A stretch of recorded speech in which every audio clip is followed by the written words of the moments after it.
Hello, welcome to Figure Reviews.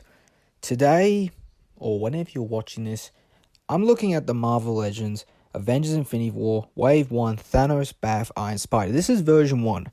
We've seen multiple versions of the Iron Spider being released. This is version 1. I'm going to give you a spoiler right now. He actually somewhat holds up. So, the retail in 2017 was $40 Australian, 25 to USD, 25 euros, and 20 to 25 pounds sterling. So what did I pay for it? I paid $21.50 on eBay. I lowballed the offer, and we came to an actual good compromise here. Free shipping, it was really good. And did I really need this? No. But I thought, try it. Why not? This is where we see the mass re-release of Spider-Man MCU figures. Starting with the Iron Spider, we start to see this trend. So let's actually have a look at the packaging. It is that nostalgic, weird shaped packaging that we all love and miss. And on the top, we have the A for Avengers. It says Build-A-Figure Thanos as well. On the bottom is legalese. On the side is some Iron Spider concept art. On the back, we have a bio, advanced technology, and high-tech gear. Our signature marks of the web-slinging hero, Iron Spider. And then on the bottom, we also have some renders for Thanos. We have Iron Man, Captain America, Steve Rogers, Proxima Midnight, Taskmaster Songbird, and King Cobra on the bottom, all labeled with their Build-A-Figure piece. And the legalese on the bottom, I miss this, that you don't see this on packaging anymore, where it would actually be targeted to your country of origin. For example, Hasbro has a base in Macquarie Park, so it says Macquarie Park on the bottom. Let's have a look at the Iron Spider compared to a few figures straight off the bat with the box. I have here the Fantastic Four First Steps thing, the Marvel vs. Capcom / Gamerverse Captain America, and I have one of my favorite McFarlane Toys figures, the Fleischer Superman.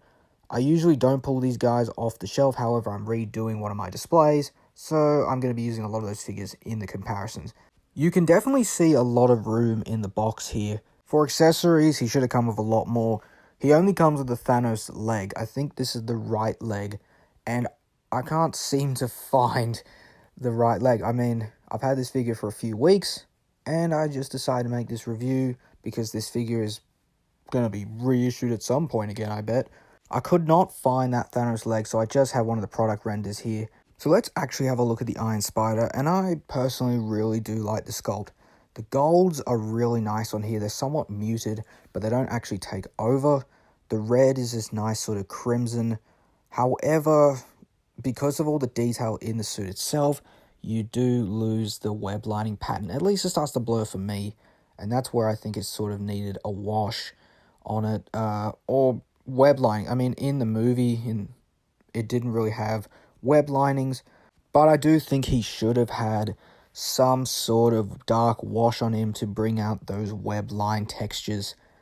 But apart from that, it looks really good. It's definitely based on concept art because his lower torso, his crotch area, and his legs are meant to have these sort of gold linings on them, but you can clearly see in the concept art later that I'll show you that it does not. Going back to the accessories point for a moment, you can see that he's only got flip hands. Of course, most people are going to pose Spider-Man with flip hands, right? But I wish he had, just for the value-wise, a few more pieces, like some fists in newer updates of this figure, shall we say. He gets fists, but I wish we'd gotten that straight away off the bat with this guy, or some wall-crawling hands. With my copy here, one of his legs tends to pop off, just when you stretch it out, so do keep in mind, that's one thing of this figure being a bit older, and pinned. Yeah, it's pinned. So I forgot about the pin joints, how they didn't really like to color the pins in. So the Iron Spider's arms have these massive red pins on the sort of dark navy of the bicep. So that's kind of annoying. But when you do pose it, it's not really going to stand out. From looks alone, I can definitely see why Hasbro decided to reissue this figure as many times as it did. And also probably because Spider-Man is Marvel's most marketable character. So now that you've had a look at this guy with me, how about we go through the different goddamn versions of this figure?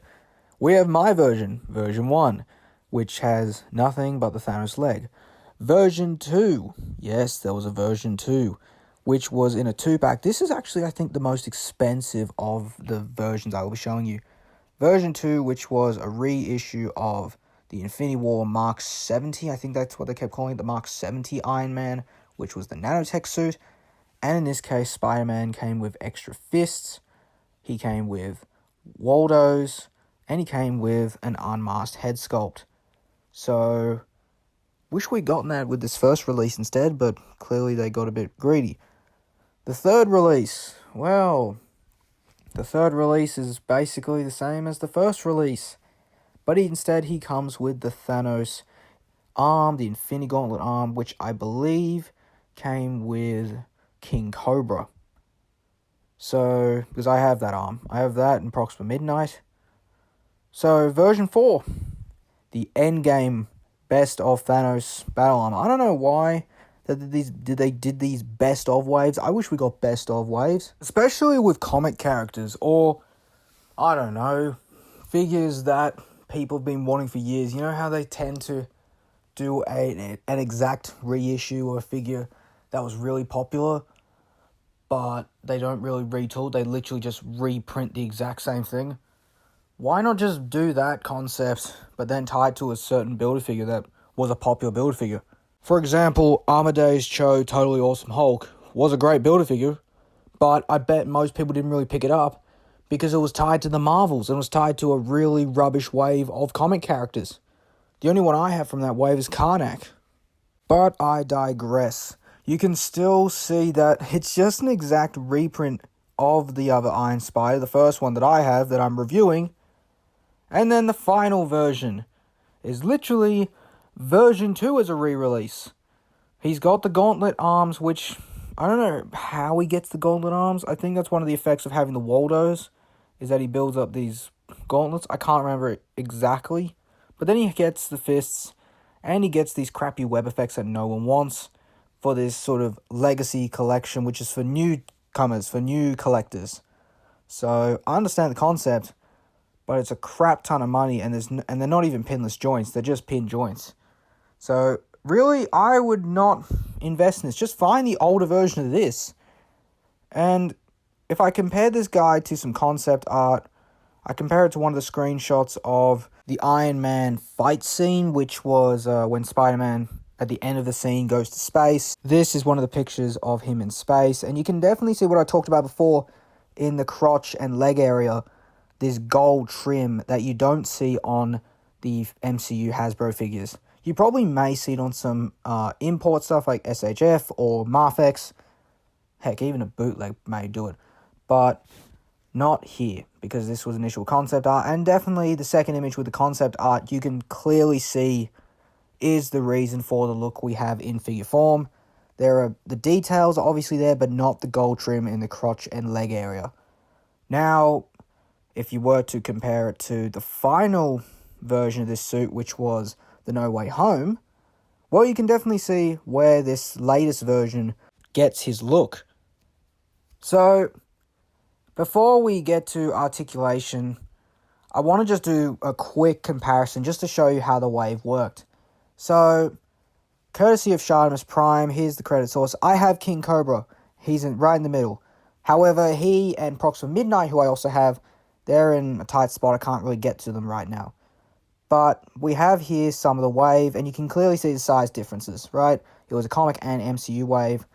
And you can see Thanos in this second image built, very glossy. You can see Proxima Midnight was the second tallest, extremely tall. Well articulated, though, for a female figure at the time. King Cobra and Taskmaster were clearly the best figures of the wave, and they're probably the hardest to get. So, one more thing before we get to articulation. If you have a spare Tom Holland head sculpt, you can definitely put it on this guy.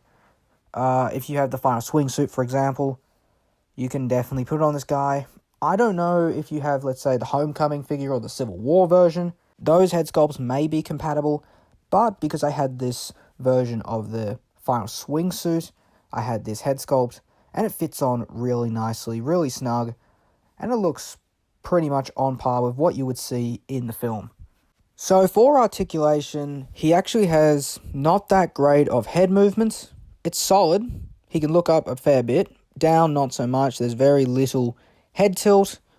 Butterfly joints are a bit hard because they have the sculpted work in them, which I appreciate, but it is a bit hard. They can go really decently back and pretty decently forward. He has an ab crunch, and you'll definitely hear it. Will get loose over time, I fear, but it's a very loud crunch, so at least you know it's working. He's got a waist cut, which goes a full 360. He has bicep cuts. He has double jointed pinned arms. His hands are on a horizontal hinge, which I would assume most people would want their flipping hands on. He does have thigh cuts. He can't do the splits. I mean, at least on my copy, I can't do the splits on him. It's close, but then one of his legs gets loose. There are no boot cuts in any way, which I don't mind. I would have liked if they had done a boot cut hidden within the web lining of the sort of boot sculpt. He does have really good forward and back on his foot and decent ankle pivot. But yeah, I do think he could have been better. And especially nowadays with the articulation system we have, I could definitely have seen this guy on an inverted ball and ab system. But I don't think, unfortunately, we're going to see this from Hasbro, as they are the main license holder. And with the MCU possibly coming to a hard reboot after Avengers Secret Wars with the pivot towards the X-Men. So I definitely don't see my idea for an all-new Iron Spider ever coming to fruition. So let's actually move on instead to some more size comparisons. Saying it again, I was redoing one of my shelves, so I have a lot of figures that I wouldn't use initially for size comparisons. To start off, we have a comic comparison. We have here the Marvel Capcom Captain America. We have a bootleg Marvel Legends BAF Red Hulk. We have the Avengers 60th Anniversary First Appearance Iron Man, and we have the Venom from the 85th Anniversary Marvel line / Spider-Man blister card. And even if you did want to fudge this guy into your kind of comic display, it works really well. I think, who cares? Honestly, it's your choice. I think this looks really good. I have a lot of my MCU figures mixed in with comic versions like these. That Red Hulk in the back, I brought him in for a reason, because I recently bought the CT Toys Brown Suit Wolverine, and I hope it comes soon. I really want to review that thing, so that's why he's there. And even for a bootleg, he's not the best. Definitely articulation-wise, he sucks. But he actually surprisingly holds up, just presence-wise. He looks really good, and I haven't put him away in storage. Okay, so for a mixed MCU comparison, I have here the Thunderbolts Alexi / Red Guardian 2-pack version with the first Red Guardian shield. I have here the Mark 46 Civil War Iron Man, as that is my MCU Iron Man right here. And this was my Iron Man for a really long time, until I got the Alex Ross Mark 70, which I think is a really good suit. It's probably my favorite Iron Man in my collection. I also have here a few Captain Americas, the Worthy Cap, and the second Infinity War version of Cap. I also have here the Fantastic Four First Steps Thing, which is the only version of the Fantastic Four I have from this film. And I have the Vision from the Avengers Endgame Fat Thor wave, I believe. And he's so small, I wish he was bigger. He's probably one of the worst MCU figures ever made. But yeah, I think these all look really good together. A nice mix of phases, I don't know, 3 to 5, right? I think Vision was part of end of phase 2, so 3 to 5 would have seemed fair to say. For another comic comparison, I have here on the standard Shriek body mold with some altered parts, I have his Savage Land Rogue, who I definitely think is one of the worst figures I picked up in 2025. I didn't want her. I wanted Sauron and Shayna, and I had to get her, unfortunately. We have here on the standard Vulcan body the recent Black Bolt. We have here the Maximum Series Spider-Man, which is definitely the best Spider-Man for retail value. And we have Captain Britain on the old Hyperion body mold, and this dude still holds up. He hasn't gone warped on me at all, and I love how the paint has just lasted on this guy, and that head sculpt is marvelous.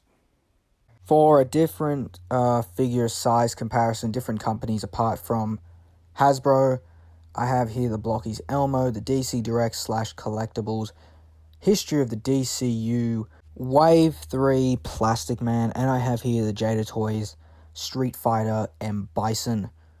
And definitely it works really well with Plastic Man and M. Bison for sure. Finally, because I had him out, I have a bunch of my various McFarlane figures, and I've stepped away from them. But these are some of the ones, some of my favorites I'm going to show you here.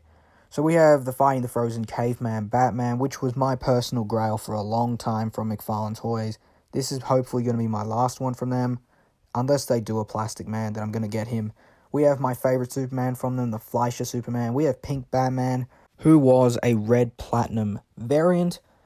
We also have the Earth 22 Kingdom Come Batman, which is a really great figure. Not the best to pose, but he's definitely there more for aesthetic than for posability. And we have the John Stewart Green Lantern from the JLA Plastic Man wave, though he was not a member of the JLA until the early 2000s.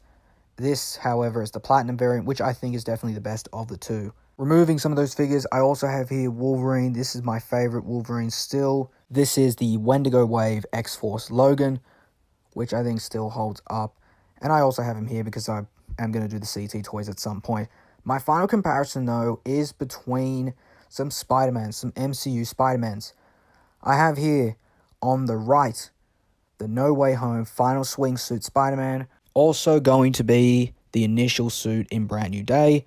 And we have here the Stealth Suit Spider-Man, aka the Night Monkey from Far From Home. These are my only two other MCU figures for Spider-Man, and I think they look really good together. I was able to get some really decent shots with them together, and you know, they fit in anywhere, but you can kind of see the progression as well in heights, because Iron Spider here is the smallest, and Night Monkey is the middle one, and then Final Swing is the tallest.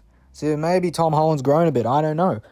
But the MCU figures, I think now in 2026 and in 2025 have definitely upped in size. Thank goodness that they're actually on par with your comic figures, because typically they were smaller than the comic figures.